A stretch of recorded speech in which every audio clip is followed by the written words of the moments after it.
A man from Oldham was brutally stabbed in the chest and died. A woman has been arrested on suspicion of murder of the 56-year-old man. Forensics are still investigating the incident. Nathan Salt was at the scene. Police in Oldham were also called to a scene where a pensioner had been knocked down by a car in a suspected hit and run. The man had been named as Brian Croxon and in his 70s. Police are urging the driver of the vehicle to come forward.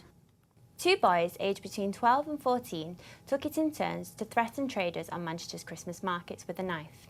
The teenagers demanded money from the traders in Cathedral Gardens in the city centre at around 1 o'clock yesterday afternoon. Investigations are ongoing to trace those responsible. Parents are urging town hall bosses not to go ahead with a proposal to scrap lollipop men and women. The council says they will save £350,000 a year, so unless schools pay for them, there won't be any. Our reporter Bethan Holmes has more. A language professor from the University of Manchester has created Manchester's very first mobile teaching and research app.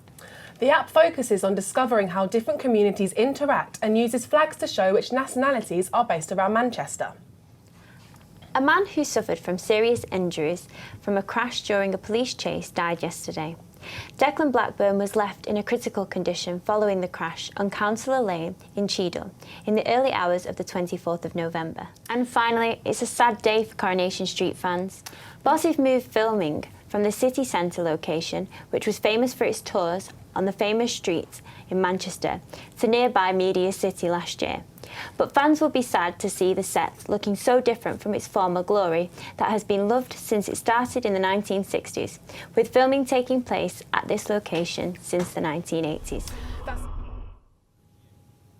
Coming up on today's programme, the latest on the HS2 plan connecting the North West to London. A Manchester pub opens its doors to the homeless on Christmas Day. In sport, we visit the Radcliffe Borough Football Club after the stadium's fire at the weekend. A campaign group have reappealed for support to save a theatre in Eccles, a year after it was set to be demolished. The Crown Theatre on Liverpool Road currently has a Grade 2 listed status and has been derelict since the 1980s. Local resident John Greaves set up a campaign group to help save the theatre and restore it into a community arts hub in February this year. There is now an appeal for new support to help raise funds to buy out the current owners. He told us the Crown Theatre was the first theatre in Eccles built for the working class. He feels it's important to preserve the history of Eccles and improve its future. Now, whilst we might be prepared for a cold winter, there is one type of mammal that is definitely going to struggle with the cold, dark nights, and that is hedgehogs and their hoglets. Our reporter Misha Solanki went to find out more. That's all from us here at Quays TV News. Don't forget to follow us on Facebook and Twitter @Quays News. For all of today's stories and many more, find us online at quaysnews.net.